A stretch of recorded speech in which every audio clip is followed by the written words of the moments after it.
Yo, it's your boy Dctree, and this is Dctree-Nation, the channel on YouTube that covers hoops and heroes. And today we're talking hoops. We're talking about San Antonio Spurs, y'all. And you know we got the 12th pick, so we have decisions to make. Who do the Spurs take with the 12th pick? We gotta make it count. So I had my eyes on this guy, Kai Jones, and I got to thinking, man. I was looking at his highlights, and I was excited, man. He had me more excited than Uncle Phil was that time. Oh, that's her. Mrs. Robertson and her daughter, Wendy. Damn! His highlights had me more excited than Black Lightning was to fight Gravedigger.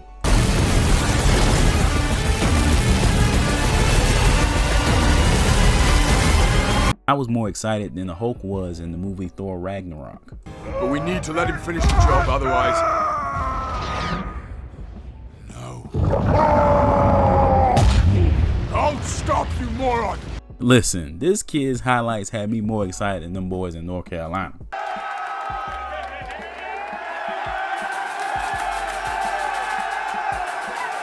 Okay, I wasn't that excited.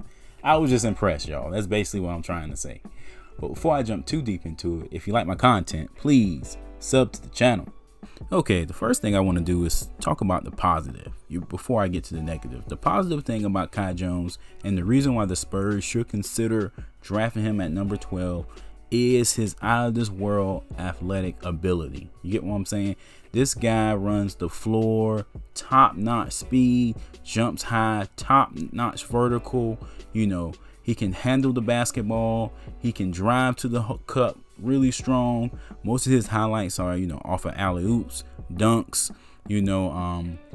very powerful finishes, very athletic on the defensive end as far as blocking shots. Does a really good job at blocking shots beyond the 3-point line. That's what I was impressed of when I watched some of his highlights. He's blocking shots on the perimeter, and obviously these days, people are doing a lot of perimeter based playing. You get what I'm saying? One of the Spurs' weaknesses was protection around the rim. Although they were like top 10 in blocks, they still will let people come down the lane with almost no friction, and this guy can help the Spurs with that. Athletic, can jump high, he can get to the ball, and he can alter a lot of shots if he doesn't already block the shots. So that is a couple things that I feel like is a very big positive for the Spurs. He has size. The Spurs need size. He has great wingspan. The Spurs need that at the 5 position, the 4 and the 5 position.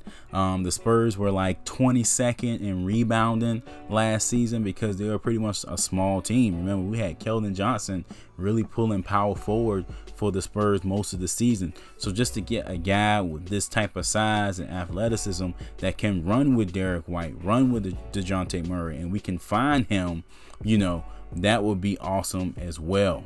Now, another thing I liked about him, and this is more like a semi-positive thing, it can be negative as well, and I'll talk about that in a second.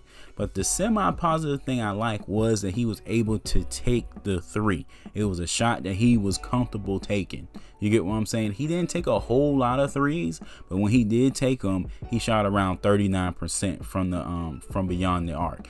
Now that's something that maybe Chip England, the Spurs coaching staff, can really help this guy develop. He can develop it in the summer league. He can develop it in Austin. He can develop it, throughout the season and get better at it, because he does have a pretty cool stroke when he's able to set his feet.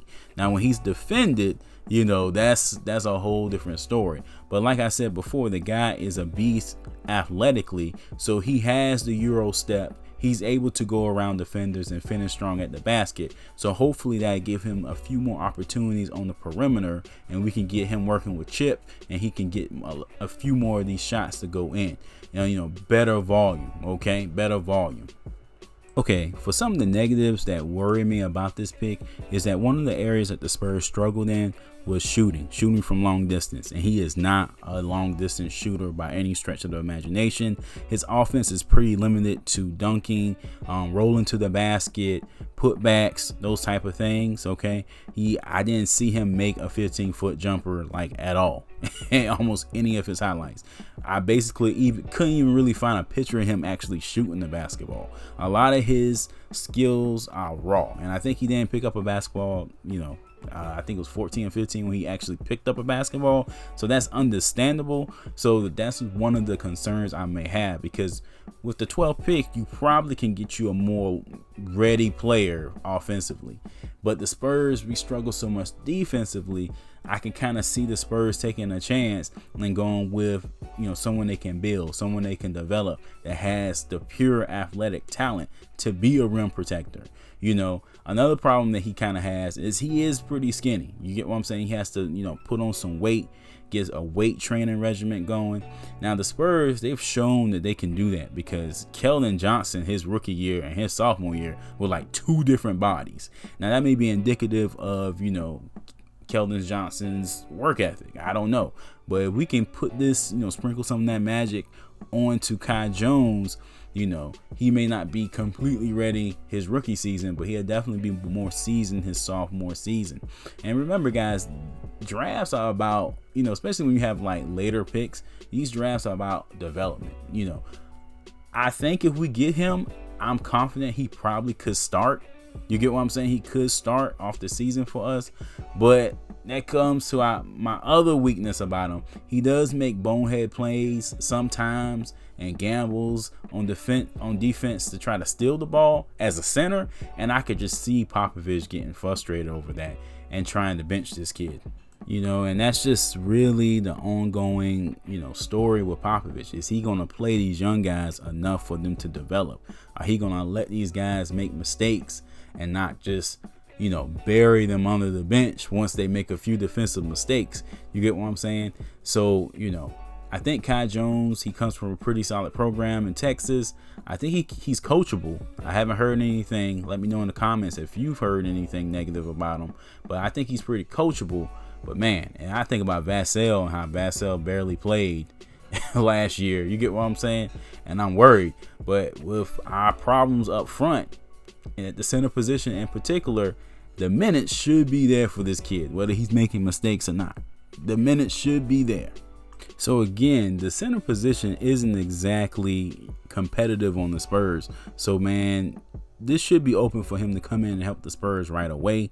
This guy's projected to be, I think in some mock drafts, a top 10 pick. We may not even get a chance at him, but in other drafts, he goes like 14, 15.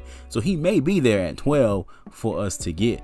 So with all that considered, man, rim protection was an issue.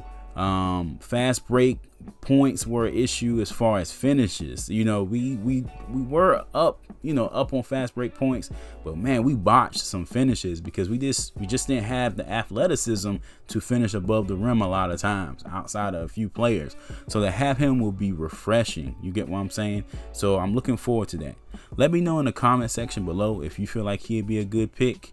That's it for this one, guys. Thanks for kicking it with me. Check out the other videos on the channel, and I will catch you in the next one. Peace.